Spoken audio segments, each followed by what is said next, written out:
Ladies and gentlemen, welcome back to the 3 Under Par podcast. This is a golf podcast where Little White Ball is life. I'm your host, Scotty T, and I'm joined with a guest today, repeat from last week, Mr. Preston Stanley. Preston, what's going on, man? Not much. How are you doing? I'm doing good. I'm a little tired. A little tired? Yeah, long weekend. Was in Dallas for work for Friday, Saturday, but was able to play some golf on Sunday. That was beautiful. It was a little cold. There was like a layer of fog that was going on. Sounds like Torrey. A little bit like Torrey. The course I played wasn't like Torrey, but it was actually probably one of the nicer golf courses in the Metroplex where we played in DFW. If you followed us on Instagram, which you should check out, at 3 Under Par Pod on social media. That's right. All of them. Then was a kind of, swing here, a few pictures there, and man, it was awesome. We played Northwood Club. It did not disappoint, let's put it that way. Yeah. Is it a typical traditional like Dallas course or a little different? It's a little bit different. It's not like your new type of golf course, like houses everywhere. I'm not a big fan of houses on a golf course, and that's one where I grew up playing. There's the course Sugar Creek. There's Absolutely. A lot of homes out there, kind of like your newer country club, if you will, more of a development. This is a course, and it's pretty much in the middle of Dallas, and it is just you and the golf course. Love it. You get out there, it's in the heart of it, but there are no homes out there. Like the holes goes this way, and then the next one comes back this way. If you stand on one point, you can see like 8 holes. Sounds like you got a double fairway there. If one hole's going this way, one hole's going that way. Well, there's a lot of trees in the middle, though. That's the problem. High bombs. High bombs. Hit bombs like Phil Mickelson. Nah, I'm just kidding. But it was a really good time. Had a blast out there. It was actually hosted the 1952 U.S. Open. That is awesome. Pretty neat. And I forgot who won that. We looked it up. It was hot. 98 degrees. Who won that tournament? Ben Hogan finished third. Ben Hogan finished third. I'm literally looking this up right now. I close out the tab. That's why. Julius Boros won the 1952 U.S. Open. But you got to remember, this is like in June is when the U.S. Open traditionally is. So it was like 98 degrees, like you just said. Yep. That's hot. In 1952 when you're wearing all those layers. That is so hot. Got the No wonder button the down. USGA doesn't want to come back to Texas. Right. But, I mean, that was back when they wore button-downs, like a jacket sometimes. Like a vest, what I'm wearing right now. Right. Pretty much, yeah. Where now they got this fabric that it feels like you're wearing nothing. That is true. It's pretty helpful. It does. It's pretty cool. It is. So, yeah, it was at least fun to go play that golf course. And you can tell, like, it's pretty historic. It's been around for a long time. Obviously, hosted the 1952 U.S. Open. I think it's just a little constraint. Like, I don't think they can host a major tournament there anymore just because of the length and how long golf courses are now. But, dude, it was a blast. Hey, if Marion can host a major championship, maybe they go back to Northwood. Maybe. Hey, did you see that Marion is actually hosting a USGA event? Really? Yeah, it got announced yesterday. What are they hosting? Marion, if you remember my disaster at the Texas Mid-Am. I don't want to go through that round again. But That's Maridoe. Wait, what'd you say? Oh, Marion. you said Marion. Marion. Oh, I'm so sorry. Maridoe's like 8,100 from the back. Yeah. Sorry, I was thinking of Maridoe. Sorry. Maridoe got Same. announced. Close. They're hosting the U.S. Women's 4-ball. That's a start. That's a pretty good start. Well, I don't know if they're going to bring a U.S. Open there, but they got that stuff planned out for like 10 years. Right. It can't be in the rotation quite yet. What's crazy to think about the Ryder Cup, I know that's the PGA versus the USGA, but the PGA, they have the Ryder Cups mapped out through like 2036. Yeah, that's kind of silly. At least on the U.S. side. Now, the European Tour side, they don't announce it until like 4 years in advance, but I think that's a lot better. That's a lot better. More anticipation for it. Definitely. Opposed to when you're planning out for 20 years, it's kind of like, oh, okay, this is hosting the 2040 Ryder Cup. You're like, great. Yeah, I hope I'm alive at that point. I mean, 2040 Ryder Cup. How old are we going to be? Like 60? We're going to be, 2040, it's 2020. So we'll be like 45. Oh, it is 2020. Oh, my gosh. I'll be 47. So I'll be 47-ish. Yeah. Somewhere around there. A lot's going to change, hopefully. A lot's going to change. Man, that's wild. You're going to be a major champion by then, right, Preston? That's right. Wearing that green jacket to this. Woo! Okay, if you win a green jacket, like, I just want to come to the after party. Is that all right? That's fine. I'm inviting myself here. That's fine. Perfectly fine. Come on. Okay, come on. What you get into this weekend, man? You play a little fun tournament? Yeah, right? there's a little money involved, but played a little 3-man scramble called the Survivor in Cola Vista, Bastrop. Course was about a C- in condition. That stinks because I mean, 'cause we were talking about it off air before we came on. Yeah. That course used to be awesome. Yeah, it's an old resort in my course. opinion. It's got a lot of elevation changes, a lot of movement, but like it's that run down. Yeah. You know, there's no cart paths, so that kind of doesn't help the situation. But the overall layout's amazing. But yeah, we shot 61, 64, finished like 4th. It's pretty solid. Yeah, scrambles you just got to make a bunch of putts. Well, thanks for the call. That's right. all I'm good for. That's all I know. But whenever I texted Scott to see if he wanted to play, we were looking for like a 6 to 10 handicap, and he responds with, "Yeah, I'm a +1." Shit. All right. Well, that went out the window. Whoops. Sorry, I'm a decent player, Preston. I'm sorry. I thought you might have been humble brag. Yeah, I thought you were gonna be using the system a little bit more I'm generously. trying, dude. I'm trying to get the handicap up a little Well, bit. next year, if you're a 6, we're taking you. Okay. You know. I mean, if I get up to a 6, I might quit golf. No, right you now. can't do that. I mean that in the, like in a, I don't know, because we, like at least all of us here, me, Kyle, and Scaff, we've all played at a relatively high level. Obviously Correct. not as high as you've gotten to and are aspiring for. But like, there was a point where if I shot over par, I was pissed. Right. And that's, I mean, you're obviously, if you shoot 3 under, you're probably like, off day. I never got to that point. But even still, like, if I shoot a couple over par, it's like, man, I probably left a few shots out there. As we all do. Yeah. I mean, that's golf. You always leave shots out there. Thing is, if you get to a 6 handicap, you'll still beat Scaff 95% of the time. That is so true. Except, I love it. Except T-Bone, love you, man. Yep, T-Bone. If he's wearing a dress, you're in a world of hurt. Definitely. He's gonna whoop your ass. Yeah, no, that's right, man. Well, glad to hear you had fun. We're going to talk a little Torrey Pines recap. Pines. Probably do a little preview for Waste Management Open as well, which is, I've been to that tournament. Have you been to that I tournament? have not. No. It is a party. It's awesome. Freaking looks like for the pre-Qs and the Monday, it's like 140 guys for like 3 spots.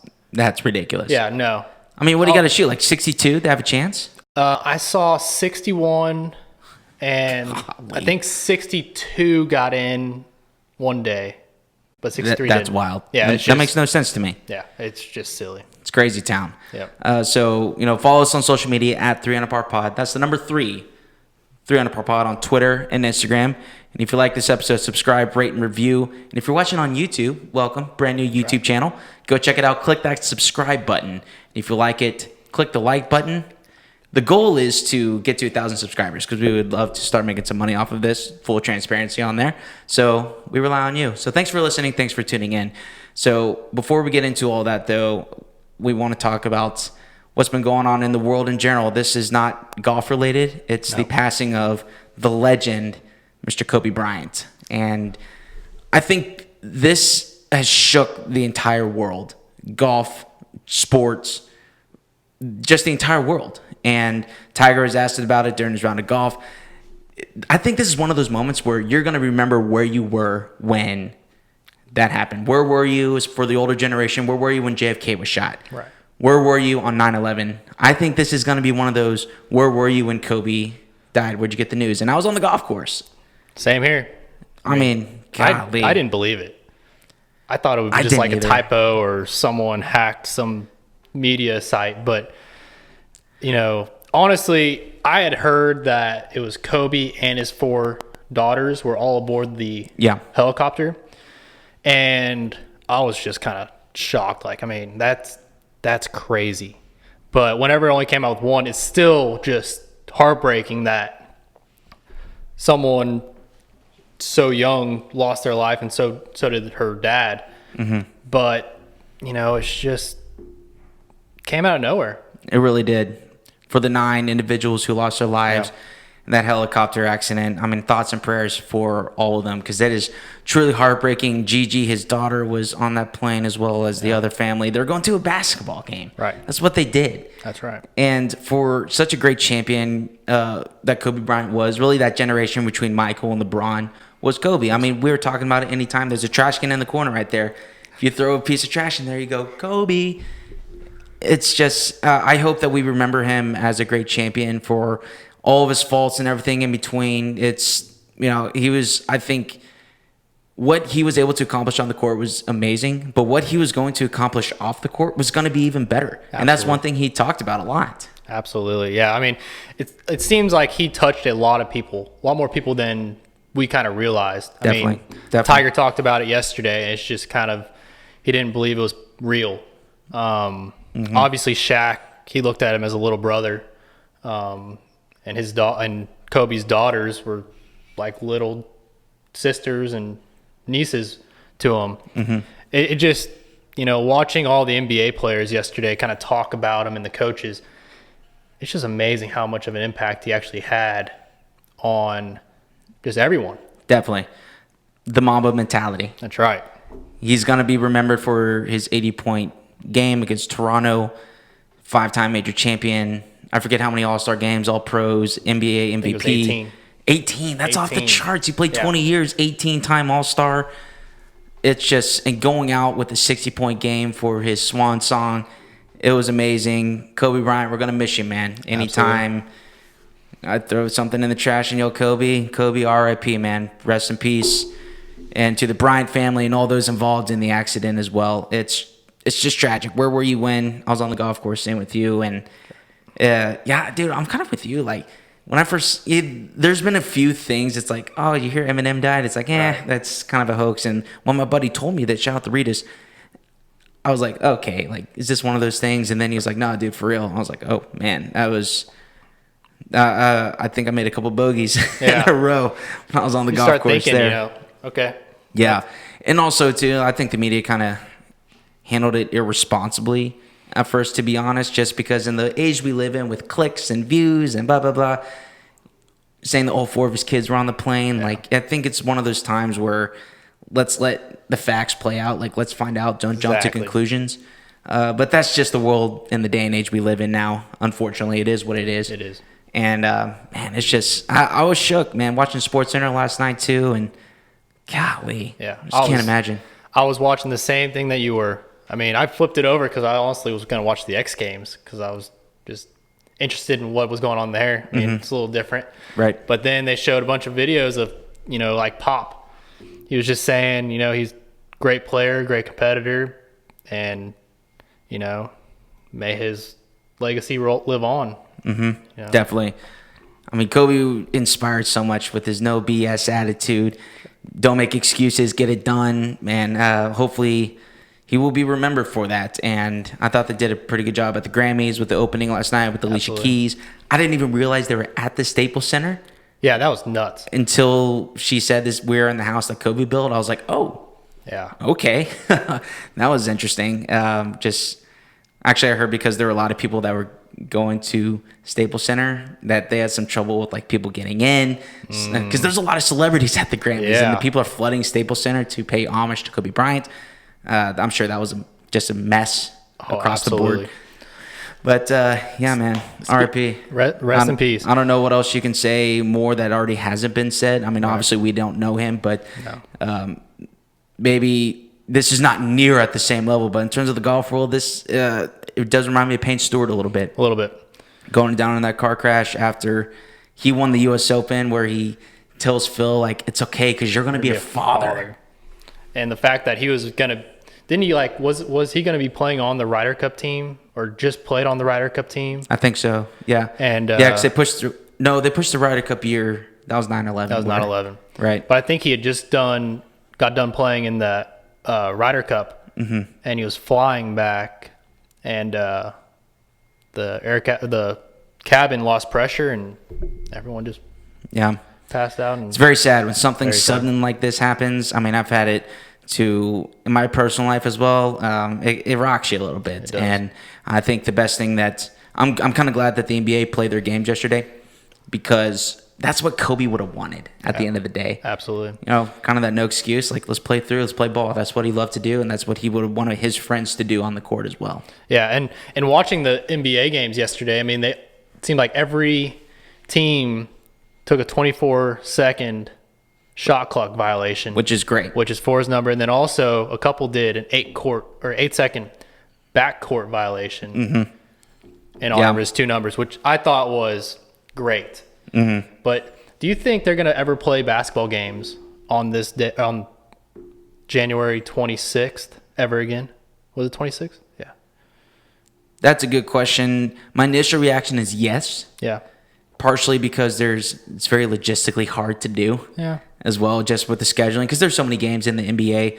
I think also kind of going back to why they played the games yesterday, I think Kobe Bryant would still want them to play games. Correct. On that day. He had a very much, even when after he was winning championships, a week or two off, then he was in the gym at 5 a.m. lifting weights because he aspired to be great. And I think the best way to honor Kobe is to play ball. Ball out. Ball is life. Little white ball is life in this case. Yeah, I mean, just to go over Tiger, you could hear Joe LaCava tell him, and he said, "Excuse me," and then they went off privately before the cameras were hot, and then he did his interview with Amanda Baliones as well, and him and Tiger were friends. People who get to that level of greatness understand each other in a way that I don't think I will ever understand, even though, I mean, I feel like we all want to be excellent in our lives and aspire to be great, but that's just on a whole different level than what we respond. But Tiger said, or she asked him, what are you going to remember most about Kobe? And he said the fire. He burned so competitively hot and the desire to win. He brought it each and every night on both ends of the floor. And not too many guys can do that throughout NBA history. So I was actually listening to the No Laying Up podcast on the way down from Dallas this morning. And DJ Pye actually made a pretty funny comment. He goes, I'm kind of glad Tiger didn't win yesterday because that would have passed Sam Snead with 83 wins, but that would have been totally overshadowed with Kobe and everything. So that's a good point. Yeah. With that being said, let's transition now a little to Torrey Pines. Again, RIP to Kobe. Thoughts and prayers to all the victims and their families in that plane crash.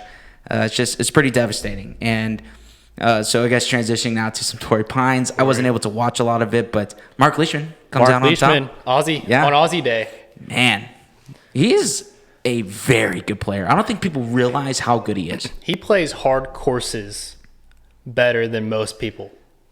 Yes, on the tour. I like that. I haven't thought about that. No, if it's a hard golf course, you can almost guarantee Leishman's going to be up there. I mean, he's been up there at Augusta a handful of times. Absolutely. I think he was in a playoff or really close to one in the British Open back when I think Spieth won or something along those lines. He just hits it pure. It's when his putter is on, man, he's hard to beat. He really is. I mean, 7 birdies in his first 14 holes yesterday. Made some key par putts coming in. Rahm gave him a run towards the end, but sure did. All in all, the guy who doesn't look like everyone else on tour now wins. A little overweight. Yep. Rides his lawnmower. Still, he's one of the few that probably still cut his grass. I respect that. That's awesome. Yeah, Mark Leishman, dude. Yeah, just not your typical PGA Tour player anymore. No. And that's very well said. He's just, but you know what? That just proves if golfers come, and that's one thing I love about golf. Golfers come in all shapes and sizes, height, short, tall. Anybody can win if you just get the ball in the hole. That's right. And he's got I don't know if it's not the most beautiful swing. It's not like Adam Scott or anything like that, but he hits the ball good enough and, like I said, gets the flat stick rolling. Watch out. Watch out. Watch out. How many wins does he have now? I didn't check. Oh, it's probably. Let me look that up. I'd probably say 4 or 5. Okay. Let's see. Mark Leishman. Oh, it's just Torrey Pines here. Oh. Dang it. Professional wins 12. Professional wins 12. Okay. That many? That's got to be across all tours, right? Yeah. I mean, Mark Leishman. At least Leishman, not PGA Tour wins. He seems like he's a pretty nice guy. PGA Tour wins 4. It was the Open Championship in 2015. He finished tied for second. So he was in a playoff when Zach Johnson won. Zach Johnson. Yes. PGA Tour Rookie of the Year in 2009. 5 European Tour wins. Others are like European Tour, Asian Tour, Korn Ferry Tour. Those are all fine. Yeah, I mean, but it's hard to win. He's going to be on the tour for a long time. I mean, he is a solid player. When do you think the prime of a golfer is? Prime career? I think between the ages of 33 to like 40. Okay. So like that late, you think so? I think so. Wow. I mean, in other sports it's like 24, 25. Yeah, I'd probably say like 26 to 32 for like an NBA player or somewhere around there. Right. But golf, it's one of these things where you can win it when you're young, obviously, but you got to figure out ways to be in contention when you're not hitting at your best. I feel like people don't gather that understanding until they are about 30. Mm-hmm. And then they just start, honing in their game. And I mean, the speed drops down a little bit more. Yes. So you can't unless you're Phil overpower Mickelson. Unless you're Phil Mickelson. Bombs. He looks thin. He looks like weirdly thin. He just doesn't look healthy anymore. Nah, it's weird. I don't know. Yeah, I'm with you. It's weird. He lost all the weight but didn't put any muscle on. Right. So yeah, it's all went to his calves. All went to his calves. Yeah, it sure did. Those calves. Johnny Jama was obsessed with those calves. Another MC Hammer for him. Yep. At a place that he usually plays fairly well at. He's from Southern California, right? I mean, he practically owns that place. Yeah, and I like Torrey Pines. They got the 2 courses out there, North and South course. Have you been out there to play? I've never been out there. Man, you got to get out there. It looked amazing on TV. It is just perfect. It's actually still one of the backgrounds on my phones. Is it? It's Torrey Pines. Is it number 3 is the par 3? Yep. 3 or 4? Yeah, down the hill. That's the background on my phone. My dad and I went out there when Baylor played in the Holiday Bowl back in 2012. Back in their heyday. Yes. Art Briles? Well, we're not going to talk about Baylor football right now. Nope. Except Dave Aranda is pretty good. Hey, I'll talk about Baylor basketball a day right now, though. We're looking pretty good. Number one in the country, at least at the time of this recording. I watched that Florida game. Man, we look good. That was good. We looked really good. But back to golf. Yep. Torrey Pines is just it's great, and it's like the first time where all the big names are come out to play. Tiger, Rory, Rahm, Spieth played better. He made the cut. Still, his weekend woes continue.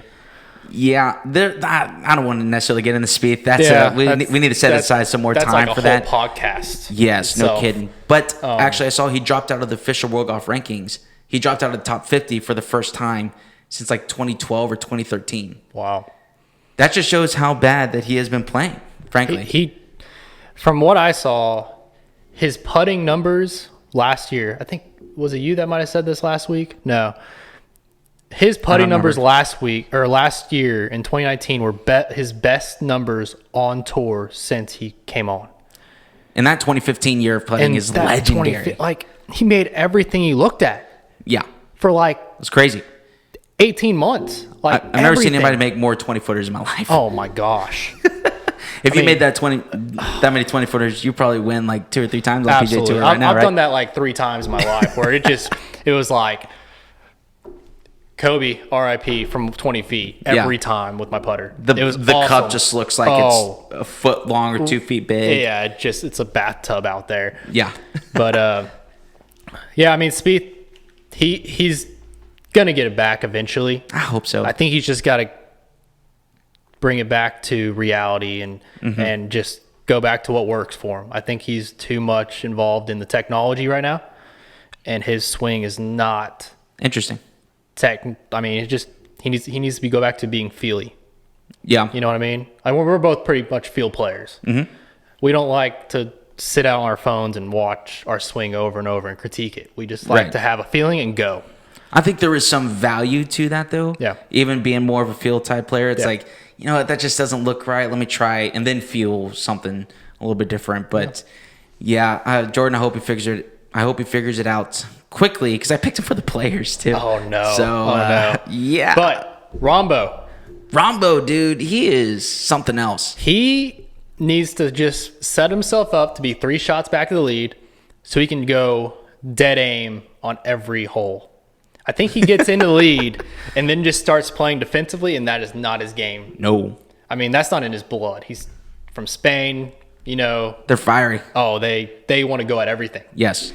Where it's kind of like when an NFL team gets too far up lead, like a too far advance of a lead, and they just start playing prevent defense. Like the Texans? Like the Texans, like the Oilers against the Bills back in, was that 93, 94? I don't know. Somewhere around there. I mean, dude, I can't talk Texans football either. Yeah. But, kind of the same thing. When you start playing defensive, then you lose your game. That's not what got you there. And John Rahm, didn't he just go on like some crazy tear on the back 9? he started. I know he doubled 3, and that hole was playing 130 yards downhill. Really? A little into the wind. Makes double. And then Leishman's on a tear. And then on his back 9, he gets on a run towards the end. Mm-hmm. If he makes eagle on the last hole, he can tie Leishman, but comes up a little short. I mean, he's made eagle there on 18 in the past. Yes. I think that was where he won his first PGA Tour win. Mm-hmm. Comes up a little short. I mean, he's another good player that plays well on hard golf courses. Yes. He really is. That's why he's a pretty popular pick for majors this year because of that. He is. I just don't think he. It's all mental, man. It is. He just doesn't have nut job. He can't hit it to 20 feet. He instinctively can't hit it to 20 feet to leave himself a putt. He has to go at the flag every time. And with how tucked those pins are sometimes, especially in major championships, that could be very risk reward, very dangerous. Absolutely. So, yeah, I mean, if he's on, he's on. I mean, I could definitely see him winning the Masters this year. Sure. His game looks pretty good, but U.S. Open, PGA, definitely not. Mm-hmm. I mean, U.S. Open this year is at Wingfoot. Yes. I mean, I can see him being up 4 shots and pulling a Phil Mickelson and yikes, blowing it. Jeff Ogilvy will come back and get the dub. Didn't Jeff Ogilvy win 2 U.S. Opens? I don't think so. Or is it just 1? I think it was just 1. All right, somebody fact check me on that because I don't want to pull that up right now. But Jon Rahm went 5 under his last 6 holes with a bogey. He eagled 13, birdied 14, bogeyed 15, then birdied 16, 17, 18. And what were we saying about that? Has to go flag hunting to play well? Yeah. I mean, well, okay, so the problem is he went out on 39. Right. And 39. And that's the easier side. Correct. At Torrey. So he went 3 over on the front 9, but then went 5 over, 6 over his last, or 6 under his last 5 holes. Is that right? 5 under. 5 under. 5 under with the bogey. I mean, it's crazy. If he can just get his emotions in check a little bit. Just a little bit. I think the perfect example was the Players last year. Right. What was he doing in that bunker on, 13? It is 11, the par 5. The par 5? What is he doing? I've been over there, dude. You can't hit that shot. I don't care how good you are. I mean, you're going to sling it around trees, against over the water, wind. Against the wind. No. You're going to hit pitching wedge out to the right. He's like 230 hitting an iron, too. Yeah. I mean, what are you doing? That's the way he plays golf. And he's going to live by the sword or die by the sword. Yeah. And it kind of does remind me, I don't know if this is a fair comparison, but of the Rockets. You know, you live by the 3, you die by the 3. That's right. Fortunately, they're dying a lot by the 3 right now. But that's sometimes what it takes to win major championships. You got to have that guts. You got to have that mentality of go for every single pin. So I think, yes, you're going to have some failures, but I think that's going to do them hopefully more of a service than disservice. Correct. In the future. Yeah. I don't know. I could be totally wrong. And only time will tell. But, dude, that guy is sneaky good. He's not sneaky good anymore. I mean, he's, top 5 in the world now? Maybe just outside. But I'm going to look it up. He is on a tear right now. I mean, I can definitely see him win the FedEx Cup this year. Yeah. Maybe not a major, unless it's the Masters. Jon Rahm is 3 in the world. 3 in the world. So that's what I mean by sneaky. Like, I would expect him to be a top 10 player, top 15. But you're telling me he is ranked above Justin Thomas, Dustin Johnson right now? Like, I don't know if sneaky good is Webb Simpson, ranked 10 in the world right now. That Jon Rahm is not sneaky good. He's winning tournaments. I guess maybe because he hasn't won like a quote unquote big tournament. Correct. He does play a lot. He does have a big schedule, which is in favor of the official World Golf rankings. Absolutely. And he plays well and has a lot of top 10s, top 5s. So, and he does have a handful of wins. He does. But maybe I just don't include him in that category because he hasn't won a major or players or a tournament like that. Right. Yet, I think even winning the Farmers Torrey Pines would have helped in that regard. But, I mean, dude, he finished 2nd. That's fine. Yeah, it's fine. I mean, he'll be fine. He's like, what, 24, 25 years old, too? It's made like $700,000. I mean, he'll be fine, I'm sure. Maybe I need to chill. Yeah, I mean, but on other news, Tiger back in action. Tiger, he looked good. What'd you think? He looked solid. Yes. You know, for a guy who has a fused back, you know, his body doesn't move nearly as good as it used to, playing in cold conditions, I thought it was for sure going to be kind of hit or miss. He hit the ball so good. His I think putter he came kind out of let it down. He came out a little slow out the gate day one. Yeah, but you can't win the tournament on the first day, but you can lose it. But he played good enough to keep himself there. He was there. He was on fire on the front nine on Saturday, shooting what 32, 32, and just rolling, and then kind of sizzled out. Yeah.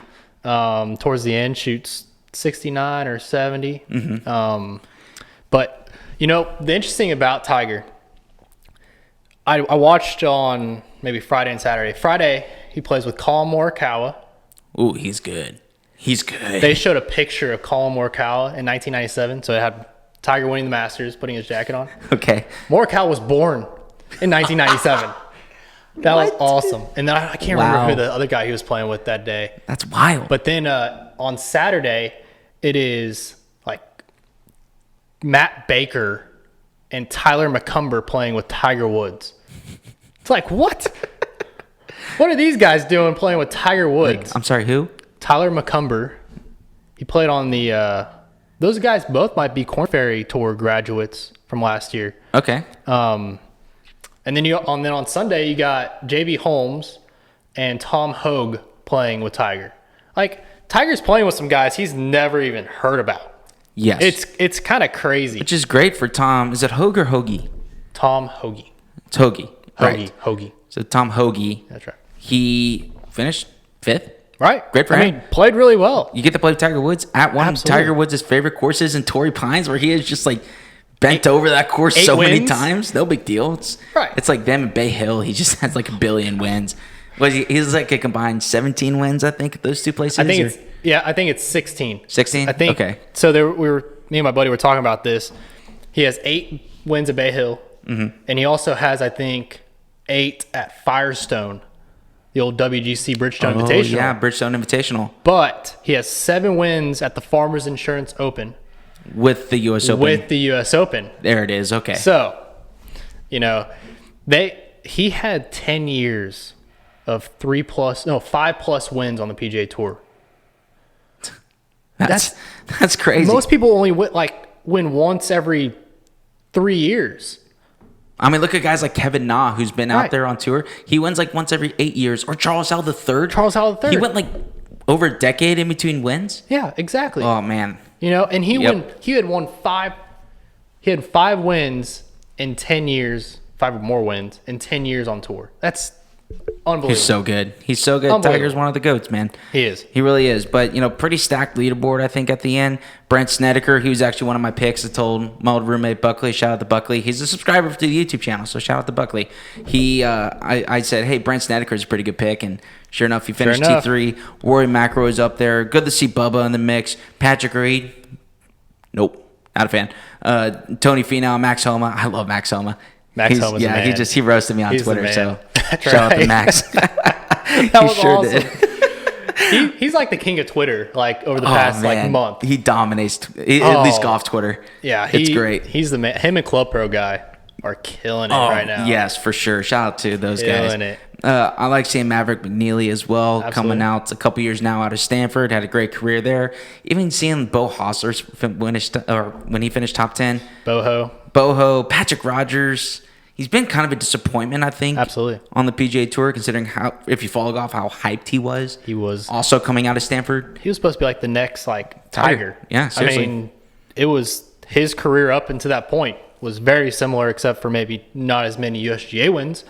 Mm-hmm. But he was a big name killer back in his day. He was. And he was our graduating class. He was. The 2015 graduating class in golf might go down as one of the best of all time. Yep. Jordan was in my class. I think JT. Mine too. You're too. Mine too. Come on, show some love. What? Class of 2011, 2011 in high school. I was thinking 2015 college, but... Yeah, 2011 was just Jordan dirty. Spieth, Justin Thomas. Patrick Rogers. I think Cantlay. Patrick Cantlay. Or at least... Corey Whitsitt. Daniel Berger. Corey Whitsitt was a year older. Yeah, him and Bobby Wyatt were 2010, and they both stopped playing. They did. Yeah, that's really shocking. But yeah, 2011 was just a filthy year. Daniel Berger. We're on the short end of the stick. Yeah. We're sitting here and we're not playing on the tour right now. I have a podcast. Hey, I'm working my way up. You're working your way up. Preston's still going for it. That's Follow right. Preston. Support Preston. That's right. because he's gonna make it. We believe in him. Follow me on Twitter at P Stanley 92. There you go. Go do it now. Click that right. follow button. Everybody out there, but yeah, class of 2011, great class. And what's crazy is that like this next wave of golfers might be better. I don't know. With Matthew Wolff, Victor Hovland, Colin Morikawa. Where's Victor at? He was in Dubai. So he's coming back and playing at the Waste Management this week. Over under 10 Kobe jerseys on 16 at Waste Management. I think it might be under, but the entire time people are going to be yelling, no, Mamba, Kobe, do it for Kobe. Get the hole-in-one for Kobe. I think Homa might do it. Yeah, Homa might do it. He's from California. Mm-hmm. Yeah, definitely.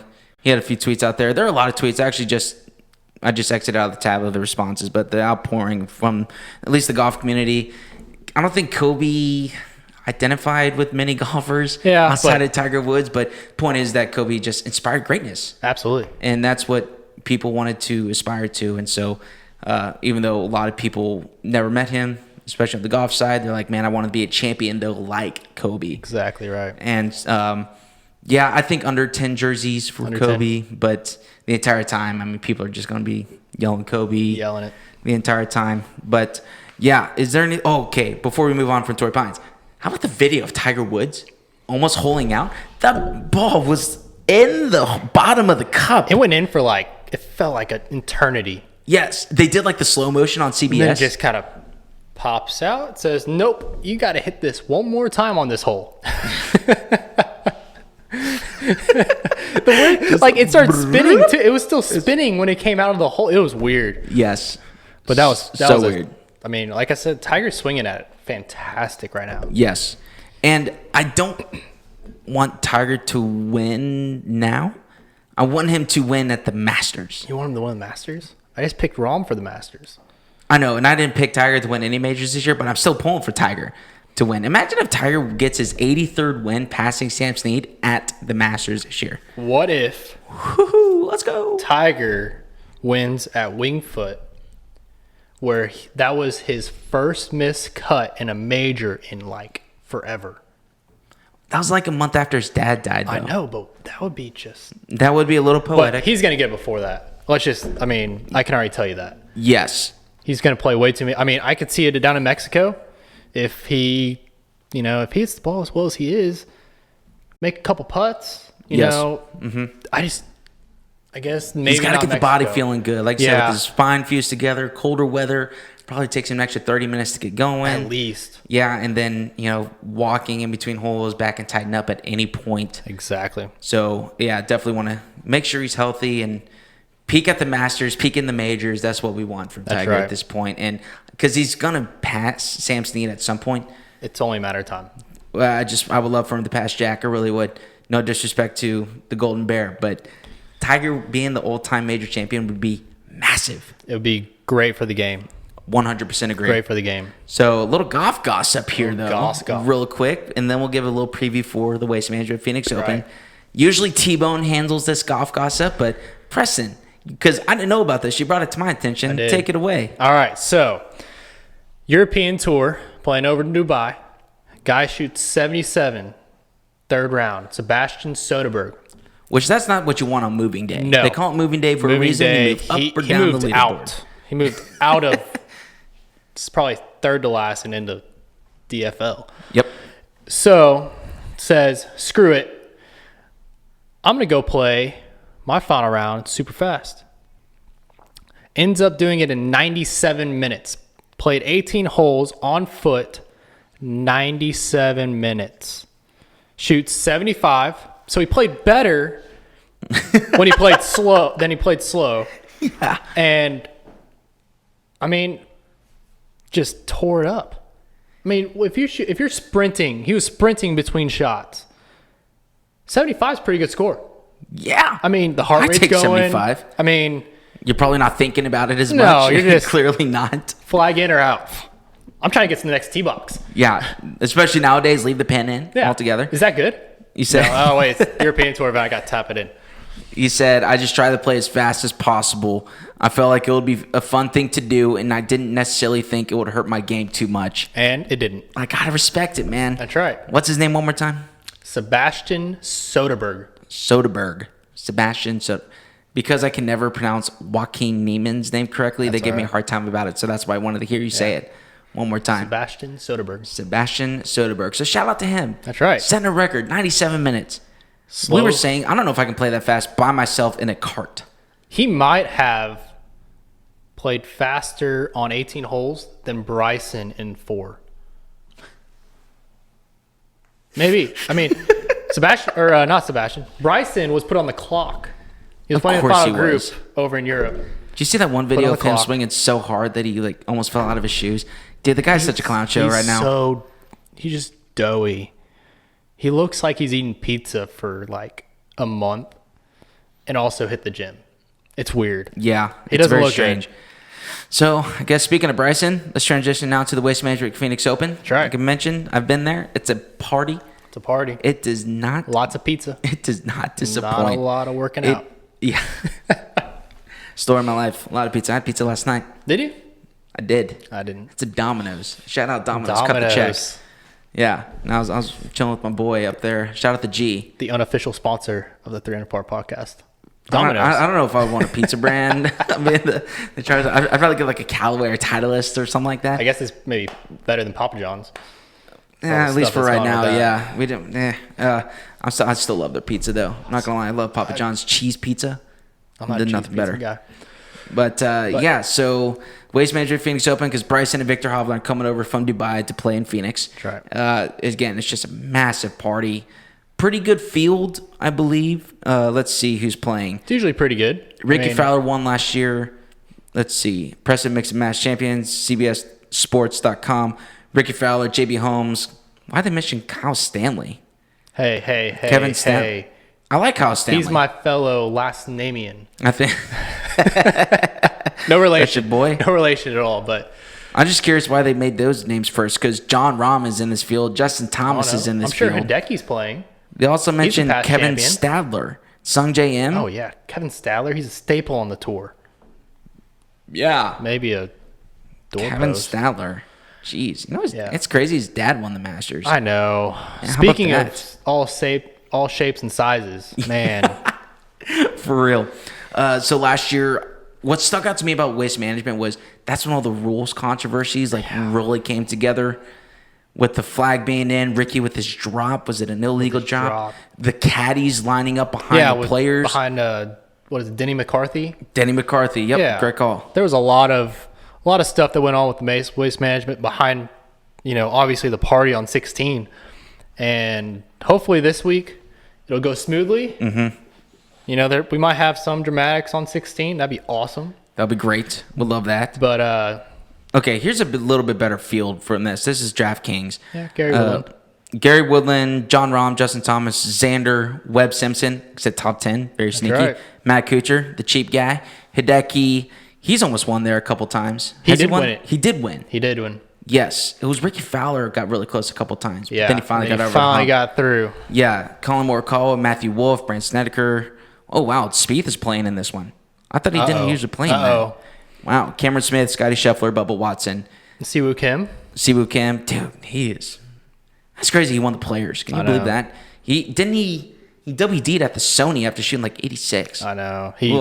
He kind of dropped off the face of the planet after he won the Players. Yeah.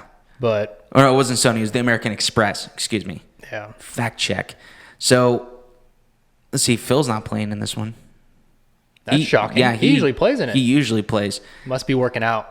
He's either that or just losing weight. I don't know. Maybe he thought he might gain a few pounds on the plane ride over, so he was like, maybe. I'm going to go hit the gym, hit flops, high bombs. Hit bombs. But yeah, Jordan Spieth, not Jordan Spieth. John Rahm is the betting favorite right now, and then Justin Thomas is the second favorite. Rahm is 11-2 odds, and Justin Thomas is 9-2.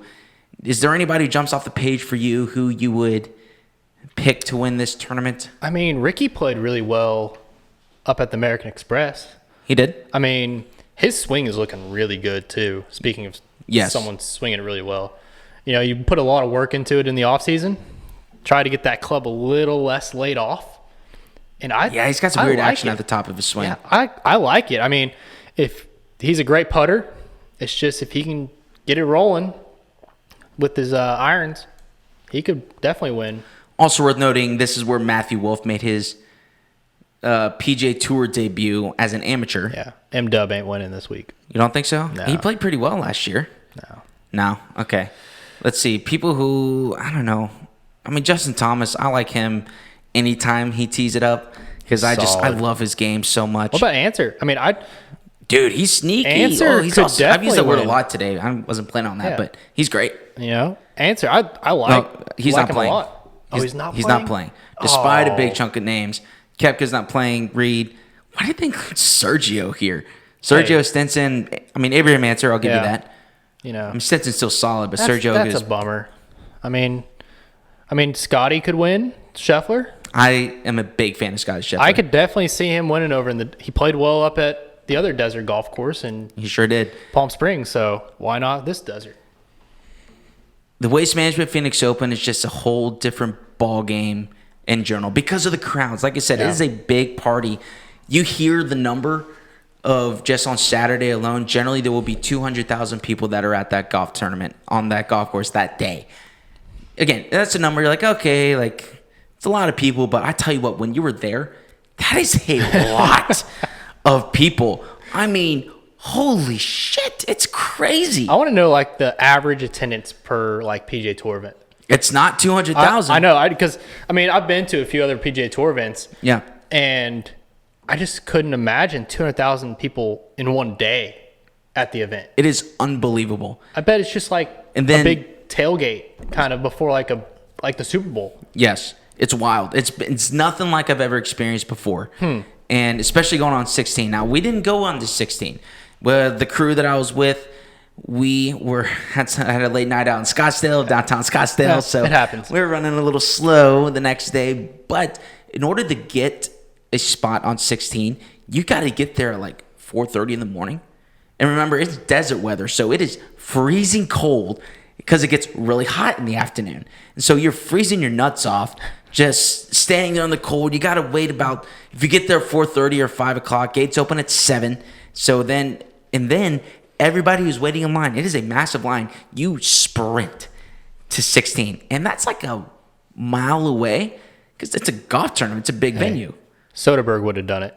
Soderbergh would have done there. He would have been there first. He would have been like Chariots on Fire, 4-minute mile. Yes. Getting out there. He would have been front row, number 16.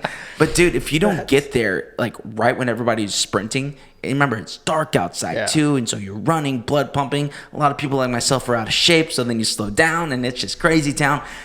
Then you wait. And the crazy thing is you'll be there at, 7, it's a mile away. So let's say 7:10. 7. We'll give people 10 minutes. Most people 7:15. Okay. Yeah. You're sitting there on 16 at 7:15, and you're just sitting there. I mean, no one's gonna roll through until 9:30, At 10. least. I think they stagger tee times for that purpose, so that people can start getting there and keep them entertained. So. But you got people like throwing breakfast burritos and taquitos out there, so that's pretty nice. And like generally, somebody would bring like a beach ball and you start like hitting it around the stadium and arena. But dude, it is an electric atmosphere that really there's nothing like it in golf, considering that they've just embraced that party atmosphere, which is very ungolf-like. Yeah. Most golfers and golf tournaments are not like that. It's a good change, though. I think it's a necessary change. I would love it if more tournaments acted like that. Like, I don't think the players needs to be like that, but if the Houston Open were to adopt a mentality like that, that would be great. I think so. The Bryon Nelson, that's also a really big party, too. But they're having their own issues right now. I don't think we even talked about that. We can do that in a sec. But their waste management, it's awesome. But if you don't get there right when everybody sprints, it is... the wait is about 4 hours to get in. 4 hours. To get into 16. Yeah, no. 4 hours. I did not stutter on that this time. To be perfectly honest, I'd rather sit on 17, the drawable par 4, Yes. What we did, we were kind of just walking around, meandering the golf course. Because somebody like myself, I want to see the full golf course. Absolutely. I appreciate that. I don't really understand golf course design like truly in depth like the Friday guys do. Yeah. But I appreciate a good design course. It's not the hardest course. Like, I'm sure 18, 20 under might win. I would probably say 18. Yeah. Which is still freaky low. I'm going to go over. Who do you think wins? Or what do you think, what number wins? I think 20. 20? Yeah, I mean, it wouldn't surprise me because it's a bit more of a birdie fest. Yeah. I mean, they don't want to make the course too hard because they want guys to come back. That's right. To it. That's why, like, new tournaments like a 3M Open, like 24, 25 under one, like, it's so just silly. So dumb, but they, like, don't want to make the course too hard because they don't want to piss off the players. But then again, if the scores are that low, nobody's going to tune in. I'm glad I'm not dealing with that. But right. 17 is a great atmosphere, drivable par 4. We also stood a lot behind 18 tee box because you're hitting over that water, finishing hole. But, dude, it was like we're sitting there. I think it was Saturday, so the really big, crazy day. 20 people deep behind. 20 people deep behind 18. Uh-huh. Now, granted, it does get a little raised up, so you can get like more of a view, but that's still crazy to be on a tee box on a par 4, and you're 20 people deep. Yeah, and it's not like Tiger's there. Correct. Now, who we saw tee off the tee, I still have a video. Was Phil Mickelson and John Rahm. Okay, so I mean, pretty good. So it was a little more crowded because of that. I mean, you got to, maybe 20 was a bit of an exaggeration. You can go out to the Houston Open and literally stand hand to hand with any player. Right. Now, I'm glad I've gone to the Waste Management Open. I don't know if I want to go back anytime soon. I'm glad I got the experience. I wouldn't trade it for anything, but yeah, I think I'm good for a little bit because it's just a lot. It's a lot to handle because also the venue, like outside of the golf course itself, parking is relatively far away because you have to have a space that's big enough to handle that many people. Absolutely. Which is more the logistics part of the golf tournaments that people don't really think about or really care until you're there. Right. That's one thing that I think Memorial Park is like, I'm a little nervous about with them switching there because things like that, like they got parking around though. Yeah, they'll probably rent out a few of the parks close to the golf course. But they got kind of like that mall area right there, 610 and the Galleria. It's a pretty big mall. Oh no, the other one up there, kind of north of I-10 and 610. That little. Oh yeah, Northwest Mall. Yeah, whatever. I think that's what it's called. Has like Dave and Buster's and the Marquee. Yeah. Oh yeah, Marquee's sick. They got a good parking garage right there. They could block out. Yeah. Okay, I could see that. I mean, it's not too far close. Yeah, it's like a 5 minute closer than what it was for drive. The Golf Club of Houston. Ain't that the truth? I kind of like Golf Club Houston though. I'm sad to see it go, but I'm pumped for Memorial Park. I'm pumped. It was a good venue, good time. Memorial Park, let's dance. Memorial Park. That's where it's at. So, man. Kind of going back, we didn't talk about this in golf gossip, but the Bryon Nelson moving from Trinity Forest already. Yeah, did you not hear about that? I did not hear about this. Yeah, he's moved away from Trinity Forest. Where's it going? I don't know. They haven't announced it yet. Is it going back to or the Four Seasons? If I had to guess, we'll go back to TPC Las Colinas. Yeah, is that what Four it's called? Seasons. Yeah, that's a good golf course. Man, I mean, I've played it. I love it. It's a very resort style course, right? And that's perfect for viewing. It's great for viewing, and they have that par 3, 16, 17. Yeah, 17 so straight down the hill. That's awesome. That was the party hole. That used to be my screensaver on my computer. Yeah, that's cool. But yeah, dude. So the Salesmanship Club and Trinity Forest, Bryon Nelson Golf Tournament, it's been played at Trinity Forest for the last 3 years. Yeah. It will be there again this year, and then it is moving venues. Okay, so it's going to be there this year. Correct. And then jumping ship. I believe that's correct because they've already set the schedule, and it's too late to change. What if it's Merido? If it's Merido? Uh-oh. Whew, man. If it's Merido, I don't want to. I'm scarred by that place, man. Is that? It was so great, though. Is the Bryon Nelson the week after the U.S. Open? It's the week before the U.S. Open now. Is it the week before? Correct. Okay. No. I'm sorry. The week before. It was the week before the PGA this year because they played the Bryon Nelson, and then they went up to New York for the Black at Bethpage. So you would have basically U.S. Open golf course if they went to Merido, and then go play a PGA Championship. I mean, that's great prep. It is very good prep. Again, though, that golf course is so hard. Will people come to that tournament? They want to play where they have fun. And Merido is one of those courses where you're not going to have much fun. I don't think Jay Spieth will show up if he can't break 80 at that golf course. Yikes. You might be right. Look, those are just rumors. Not confirmed. Rumors. It's more of a golf gossip. But yeah, I don't know what they're going to do, man. I think the Bryon Nelson got screwed over by the schedule changes. Because like where it was beforehand was kind of a bit of a lull and guys can make it to Dallas pretty easily with the big DFW airport, middle of the country. Guys from California and Florida could come there, but now you're making it the week before a major championship. Correct. And the golf course doesn't necessarily prepare you for it because that PGA changes venues every year. Absolutely. And then you're asking them to go from Dallas to California, in this case, the year before, Dallas to New York, on a quick turnaround. Where's the PGA this year? It is at TPC Harding Park. Yeah, I mean, in San Francisco. No one wants to go from. I mean, at least Dallas, you can kind of get a direct flight there if you're not one of the NetJets or Wheels Up people. But yeah, I mean, the whole Texas swing of things. I mean, Houston got screwed over. Yeah, Houston, Dallas, and really the Colonial event too, because I think that's the week after a major. Mm-hmm. I mean, yeah, we need to put all these events in a row. Kind of like how they have the California swing and the Florida swing. Absolutely. Make it a Texas swing. Make it the Texas swing. Go back to it. Do it like right after the Players, and just get it rolling. The only course that benefited from it was San Antonio. San Antonio was the week before. Corey Connors. Thanks for bringing it up again. Not my intention, but yeah, because guys like to play into the Masters. Right. So like, I see there's an advantage of having it the week before the majors because people like to play into majors, but at least people came to Houston because they set up the course to get you ready for Augusta. Not TPC San Antonio. Absolutely not. Absolutely not. There's not No a chance. pine tree on the golf course. They have like those little cottonwood trees out there. You got cottonwood trees and you got freaking rocks and it's just very Texas hill country. Yeah. I mean, like what? Rattlesnakes. Who wants to go to San Antonio to get ready for the Masters? Nope, not me. What if you go to Golf Club of Houston like it was before, where we can kind of get it set up very similar with the runoffs and the grain. Runoffs and a lot of the holes at Golf Club of Houston go right to left. Yes. And there's a lot of holes at Augusta that go right to left. Exactly. Yep. So I haven't been able to go out to Memorial, but if it's as good as it's supposed to be, I don't know why they wouldn't put that before the Masters again. I mean, everyone, you can get a direct flight from Houston to Augusta right then and there. It's an easy flight. It's like 2 hours. Yep.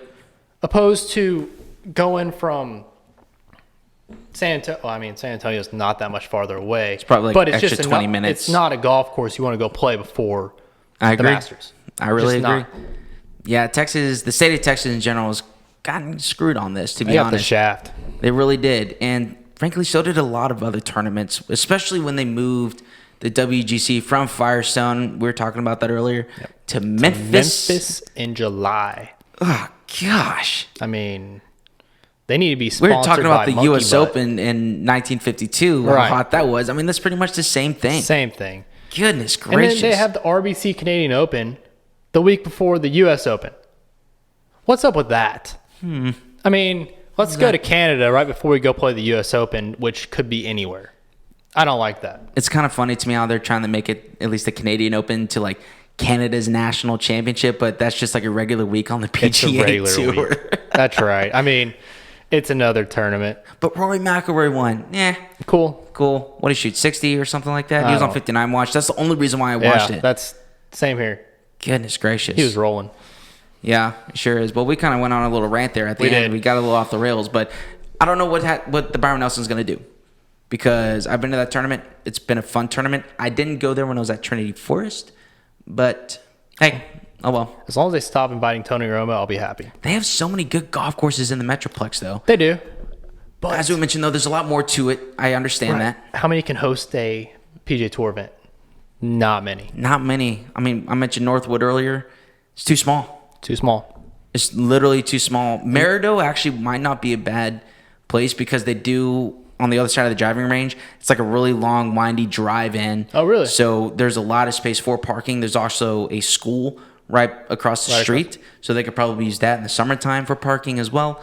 But I don't think they want to play that hard of a golf course, to be honest. I mean, the thing about PGA Tour events is it's not just you have to find a golf course. You have to find a golf course that's big enough to put up stands. You got to find a golf course typically that has another golf course, so you can kind of set up some, off the course stuff, between, merchandise shops, all that sort of thing. Definitely. And there's not many golf courses that can accompany all that stuff. Correct. Just not. I mean, you can't just show up to, for example, my golf course I work at, and put on a PGA Tour event. It just won't work. There's just not enough space anywhere. Yeah. Gosh, that's such a I didn't think about. Merch tent, hospitality events, all the sponsor. Like generally when you walk in, like the Houston Open, there's that row of tents that are all companies passing out stuff. Like, where are you going to put something like that? Right. Or, man, there's just a lot to locker rooms. I mean, that's one of the big issues at Memorial Park right now. Caddy hospitality. Caddy as well. hospitality, sponsor hospitality. I mean, there's just so much more that goes on, and you have to have so much more space than you really think. Correct. So it'll be interesting. I'm looking forward to hearing what they decide. Yeah. And one of the few courses that probably shouldn't, or not shouldn't, that isn't big enough, but a PGA Tour tournament still goes there is East Lake. But that's because they have the Tour Championship in there. There's only 30 players. 30 people. You don't have a 120-player field. And it's a big golf course. It's a big golf course, and they have room They have a lot of room for spectators, a lot of room for grandstands. Yeah, except 18, not so much because it backs right up to the clubhouse. Yeah, but that's why they flip the 9s every so years, because they go back and forth. And number 9, I mean, the par 3 should be the finishing hole. Do you like that? I like that. Interesting. Yeah, I mean, 18. I mean, the par 5. I don't even know what to call them, but the par 5. The down the hill, hole. it's a cool hole. Yes. But I love seeing them freaking hit like a 4-iron or 5-iron into number 9. And if you have a one-shot lead, you're like... From like 235, 240, that can be a dicey shot. There's 500 people left. There's 500 people right. I'm going to pick out that guy in the red hat right there and hope it bounces off of him and goes back on the green. I love it. I love it. Well, I think that's all I got. Is there anything else you'd like to add? I don't think so. I mean, Waste Management this week. It's going to be great. Super Bowl. Super Bowl is coming up on Sunday. That's a big Sunday. Yeah. It's a big Sunday. Who do you got? Chiefs or Niners? Chiefs. Yeah, right. Pat Mahomes, man. Who you got? I got Chiefs as well. Also, I think Travis Kelce is completely unguardable, and I think he's going to be the difference maker. The Niners defense is so good, though.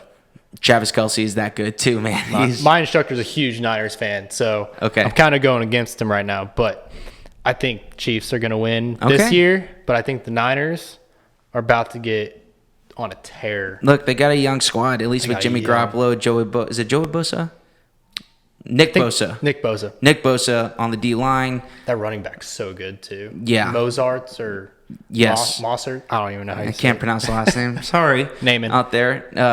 I mean, dude, when you got a vet like Tevin Coleman to also back you up, who was your starter starting off, who can come in, run hard. I mean, they got some really good ballers out there. Good players. Kyle Shanahan, too, offensive genius. Yeah. And he was, I don't want to get on the Texans again, but I saw something crazy. Like 6 of the head coaches and assistant coaches for San Francisco were on the Texans. Under Gary Kubiak. He was a pretty good coach. Better than Bill O'Brien. Bill O'Brien is going to waste the talent of Deshaun Didn't he win Watson. a Super Bowl? He did with the Broncos. Imagine that. Anyways. All right. Those are our picks for the Super Bowls. Our picks for the Waste Management Phoenix Open. I'm going to go Justin Thomas. I'm going Scotty Scheffler. My man, Your Scotty boy. Scheffler. I love that guy. I would love to get him on the pod. That'd be awesome. I got to call a friend to help hook that up. Yeah. Come on, Tanner. Where you Maybe whenever he has an off week. He plays a lot. He sure does. I mean, and rightfully so. I think he's going to be Rookie of the Year this year. So. Yeah, I could see that. Definitely. He's so good, man. I'm a big fan of Scotty Scheffler. Like I said, I think he's going to win multiple majors. One more quick question. Yeah. When is Sung J M going to get his first win? Will he ever win? Major or just regular win? Any win. This kid plays every week, and he always finishes top 20. I could see him winning like the Wyndham. Or something that maybe 3M Open. 3M Open, yeah, exactly. Where, gosh, who won that tournament last year? Is it Nate Lashley. That's right. Which tournament did Zach Zucher win? Or Zach Zucher. I don't know. Sorry. I forgot. Sorry, Zach. I mean, love it when guys like that win on the PGA Tour because it is so life-changing. I mean, dude, like I know if you win a PGA Tour event, like that would be so life-changing. Yeah, but you'd remember the name of it. I would remember the name of it. Well, that's because I know you, though. Especially when it's the Masters. But yeah, we love it when guys like that win on the PGA Tour. It's a little harder to remember because as T-Bone always says, we cheer for the guys we want. In golf, very rarely do you actually cheer for the underdog. Right. Which I think is actually very profound. Okay, maybe it wasn't Zach Zuchar. Zuchar? Oh, I'm butchering this. I'm so sorry. I can't remember who won. There was a few kind of no-name winners that last year, but okay, he almost won the Travelers. The Travelers. Because his only win is the Midwest Classic, a Web.com event at the time. Big one. He lost to Ches Reavie. Oh, that guy's pretty good. Yes. Who's the guy who won the 3M Open, you said? Nate Lashley. Yes. He's got a cool story. Yeah, he does. About his parents and girlfriend dying in a plane. That was a good feel-good story. For sure. It's awesome. Awesome stuff. Yep. Scotty Scheffler this week. Scotty Scheffler. Watch out for him. I love the pick. I'm going Justin Thomas. Chiefs. I'm Scott. This is Preston. Thanks, everybody, for tuning in. Before you get out of here, click that like button. Subscribe to the YouTube channel. Subscribe to the podcast as well on Apple Podcasts. Wherever you're listening to this, also, please write a review. Give us a 5-star rating. If you're going to write the review, please write it on Apple Podcasts. That way we know we for sure see it. That's right. And we do read all of them. DMs are open as well on Instagram and Twitter. You can follow us at 3UnderParPod. Number 3, 3UnderParPod. Preston, where can the good people watching this and listening to this follow you? Follow me on Twitter, pstanley92. Just hit that follow button. I don't tweet much, but when I do, it's pretty funny. He has a really good sense of humor. I do. He loves it. Also, Preston is a professional golfer. Follow him. If you want to support him as well, get in touch with him. That's right. Because we're definitely rooting for you, man. I appreciate it. Yeah. I haven't seen as good of a ball striker as you in person in a very long time. So you're not too far off, in my opinion. The swing feels really good right now. Heck yeah. I found something this week. Let's go. Let's go. Gonna be a great 2020. Gonna take that Black Mamba mentality. Let's do it. Make some Go buckets get it this year. Go get you some. That's right. Love it. All right. Thanks, everybody, for tuning in. There it is. And remember, Little white ball is life.